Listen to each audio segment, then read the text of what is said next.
Hello, എല്ലാവർക്കും മണിക്കുട്ടൻസ് കിച്ചണിലേക്ക് സ്വാഗതം. എല്ലാവർക്കും സുഖല്ലേ? ഇന്ന് നമുക്ക് വാഴപ്പിണ്ടി കൊണ്ടുള്ള നല്ലൊരു മെഴുക്ക് പുരട്ടി ഉണ്ടാക്കാം. ഇത് ചോറിന് സൈഡ് ഡിഷായിട്ടും കഞ്ഞിക്ക് ഏറ്റവും നല്ലൊരു കോമ്പിനേഷനും ചപ്പാത്തിക്കും ഏറ്റവും നല്ലൊരു കോമ്പിനേഷനുമാണ്.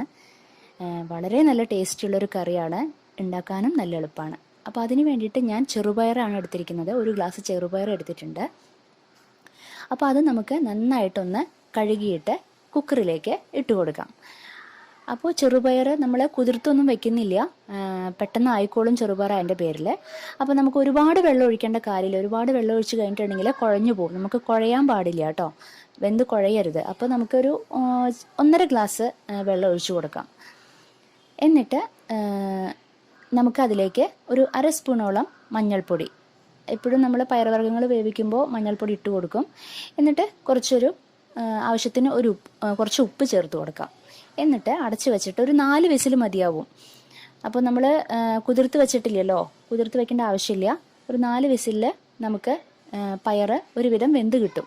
ഒരുപാട് വെന്ത് കുഴയാൻ പാടില്ല, അത് പ്രത്യേകം ശ്രദ്ധിക്കുക.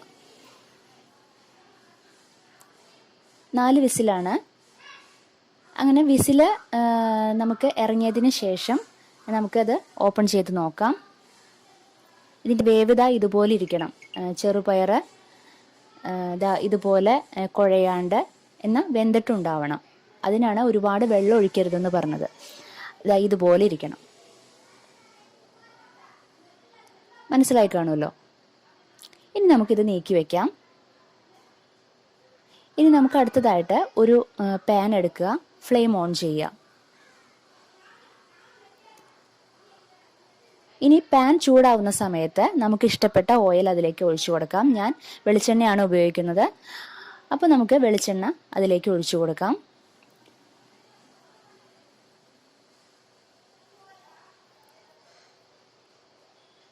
വെളിച്ചെണ്ണ ചൂടാവുമ്പോൾ അതിലേക്ക് കുറച്ച് കറിവേപ്പില ഇട്ട് കൊടുക്കാം. നമ്മളിതാ ചോപ്പ് ചെയ്ത് വെച്ചിരിക്കുന്ന വെളുത്തുള്ളി അതിലേക്ക് ഇട്ട് കൊടുക്കുകയാണ്.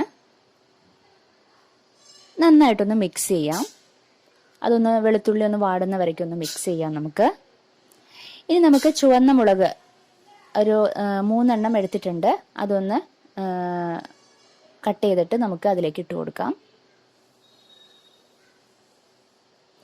ഇനി ഞാൻ സവോളയാണ് എടുത്തിരിക്കുന്നത്. ഒരിടത്തരം വലിപ്പമുള്ള സവോളയാണ് എടുത്തിരിക്കുന്നത്. ഉള്ളിയാണെങ്കിൽ അതിവിശേഷമായിരിക്കും, നല്ല ടേസ്റ്റി ആയിരിക്കും. ഉള്ളി ഉണ്ടെങ്കിൽ ഉള്ളി എടുത്തോളൂ നിങ്ങൾ. അപ്പം ഞാനൊരു സവോളയാണ് എടുത്തിരിക്കുന്നത്, ഒരിടത്തരം വലിപ്പമുള്ളത്. ഇനി സവോള നന്നായി വാടാൻ വേണ്ടിയിട്ട് ഞാൻ അതിലേക്ക് ഉപ്പ് ചേർത്ത് കൊടുത്തിട്ടുണ്ട്. നന്നായിട്ട് വാടി വരട്ടെ സവോള. അതിൻ്റെ പച്ചമണമൊക്കെ മാറി നന്നായിട്ട് വാടി വരണം. ഇപ്പോൾ ഒരുവിധം വാടിയിട്ടുണ്ട്.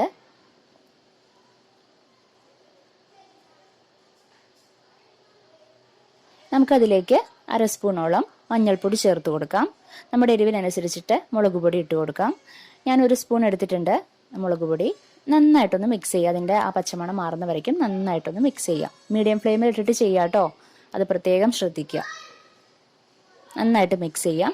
ഇനി നമ്മളിതാ അവിടെ കട്ട് ചെയ്ത് വെച്ചിരിക്കുന്ന വാഴപ്പിണ്ടി, ചിലർ വാഴത്തണ്ട് എന്ന് പറയും, അത് നമുക്ക് അതിലേക്ക് ഇട്ട് കൊടുക്കാം. അപ്പോൾ ഇതിലധികം വെള്ളത്തിൻ്റെ ആവശ്യമൊന്നുമില്ല. വാഴപ്പിണ്ടിയിൽ തന്നെ ഒരുവിധം വെള്ളം ഉണ്ടാവും. അപ്പോൾ നമ്മൾ അതിൽ തന്നെ നമുക്ക് വേവിച്ചെടുക്കാം. മീഡിയം ഫ്ലെയിമിലിട്ടിട്ട് അടച്ചു വെച്ചിട്ട് നമുക്ക് വേവിക്കാം. നന്നായിട്ട് മിക്സ് ചെയ്യാം. എന്നിട്ട് അടച്ചു വെച്ചിട്ട് ഒന്ന് നമുക്ക് വേവിച്ചെടുക്കാം. ഇതിലിപ്പോൾ വെള്ളം ഒഴിക്കേണ്ട ആവശ്യമില്ല കേട്ടോ. അടച്ചു വെക്കാം നമുക്ക്. എന്നിട്ട് ഇടയ്ക്കിടയ്ക്ക് നമുക്ക് തുറന്ന് ഇളക്കിക്കൊണ്ടിരിക്കണം, അത് പ്രത്യേകം ശ്രദ്ധിക്കുക. ഇപ്പതാ ഞാൻ ഇടയ്ക്കിടയ്ക്ക് ഇളക്കിക്കൊണ്ടിരുന്നായിരുന്നു. ഇപ്പോൾ വാഴപ്പിണ്ടി ഒരുവിധം ആയിട്ടുണ്ടാവും. നമ്മളൊരു 5-8 മിനിറ്റ് ഇതുപോലെ ചെയ്യാം. ഇനി വാഴപ്പിണ്ടി നന്നായിട്ട് വെന്ത് കഴിയുമ്പോൾ നമ്മളിതാ വേവിച്ച് വെച്ചിരിക്കുന്ന ചെറുപയർ അതിലേക്ക്, ആ ചെറുപയറിൽ ഉണ്ടാവും കുറച്ച് വെള്ളം, അത് അതിലേക്ക് ഇട്ട് കൊടുക്കാം. നമുക്ക് ചെറുപയർ അതിലേക്ക് ഇട്ട് കൊടുക്കാം. നന്നായിട്ടൊന്ന് മിക്സ് ചെയ്ത് കൊടുക്കാം. ഒരുപാട് വെള്ളം ഒഴിച്ച് വേവിക്കരുത് കേട്ടോ, അങ്ങനെ ആയിട്ടുണ്ടെങ്കിൽ അതിൻ്റെ സ്വാദ് കിട്ടില്ല. നമ്മൾ കുറച്ച് ഡ്രൈ ആയിട്ട് എടുക്കുന്നത്.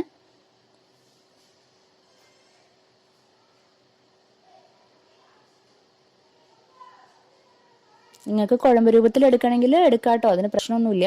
അപ്പം നമ്മൾ നന്നായിട്ട് മിക്സ് ചെയ്തിട്ട് ഒന്ന് അടച്ചു വെച്ചിട്ട് ഒരു 5 മിനിറ്റോളം നന്നായിട്ടൊന്ന് വേവിച്ചെടുക്കാം. നമുക്ക് തുറന്ന് നോക്കാം. അതിൽ വെള്ളമൊക്കെ വറ്റിയിട്ടുണ്ട്. ഇതാ കണ്ടില്ലേ, ഇപ്പം ആ ചെറുപയർ എൻ്റെ വേവ് ഇപ്പം കറക്റ്റായി. ഇപ്പം നമ്മൾ ഒരുപാട് ഇപ്പം നമ്മൾ കുക്കറിൽ വേവിച്ച സമയത്ത് ഒരുപാട് വെന്തോന്നുണ്ടെങ്കിൽ ഇപ്പം ചെറുപയർ അങ്ങനെ അലിഞ്ഞു പോയിട്ടുണ്ടാവും. അപ്പോൾ ഇപ്പോൾ ഈ രീതിയിൽ നമുക്ക് കിട്ടണം. അതിനാണ് ഞാൻ അധികം വേവരുതെന്ന് പറഞ്ഞത് കേട്ടോ, കുഴയരുതെന്ന് പറഞ്ഞത്. ഫ്ലെയിം ഓഫ് ചെയ്യാം നമുക്ക്. ഇപ്പം നമ്മുടെ വാഴപ്പിണ്ടി മെഴുക്ക് പുരട്ടി റെഡി ആയിട്ടുണ്ട്. നിങ്ങൾക്ക് ഇഷ്ടപ്പെട്ടു എന്ന് വിചാരിക്കണം. എന്തായാലും ട്രൈ ചെയ്യണം.